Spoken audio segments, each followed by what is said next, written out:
think there are so many places at which normative theorists and political scientists could be doing much more fruitful work together. I think it is happening. It's starting to happen, particularly for I think political theorists, at least in the UK, who work in politics departments rather than philosophy departments. I think there is a real sort of opening up to that kind of empirically informed, normatively infused work on climate.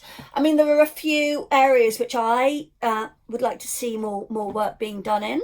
So one relates to something I mentioned earlier about radical institutional change, and how we really need to start thinking about the ways in which our institutions are preventing us from getting ahead of the climate crisis, and perhaps are building up to some yet to be known crisis in the future of the Anthropocene. So I like the idea that a colleague of mine at Exeter, Tim Lenton, has of trying to think about social tipping points for radical institutional change and social mobilization. And I think that's an area in which normative theorists could really benefit from the help of our political science colleagues in understanding what those tipping points are in different kinds of contexts, how we can bring them about, and what the dangers of those tipping points might be as well, so as to at least try to avoid commitment to unintended, unwanted consequences. Secondly, I think it would be really beneficial if political scientists and normative theorists more broadly, actually, who are interested in climate, would work more on geoengineering. So and particularly the governance of geoengineering. So geoengineering proposals fall into buckets. One bucket relates to proposals for technologies that will suck carbon dioxide and other greenhouse gases out of the atmosphere and in some way store them. And the other bucket relates to solar radiation management techniques, whereby the effects of the accumulation of greenhouse gases in the atmosphere are masked by technologies which enable us to reflect sunlight away from the planet and thereby affect an artificial cooling effect. The first type, carbon dioxide removal, as Henry's work, most recent work, makes very clear, has radical implications for questions of climate justice in terms of land and water use, and how those things get governed in a way that does not exacerbate the injustices already suffered by the world's most vulnerable people.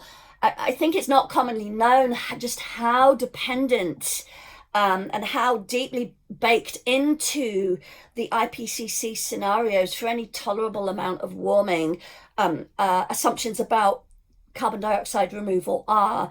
I think it's 87% of the IPCC scenarios for 1.5 or 2 degrees assume that we have a globally effective, scaled up, working a carbon dioxide removal infrastructure, which clearly we are, we're nowhere near,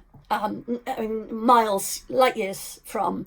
And part of the work in trying to move forward and thinking about carbon dioxide removal is work around governance, because carbon dioxide removal raises really fundamental questions of climate justice, and we need governance that can build in attention to those questions.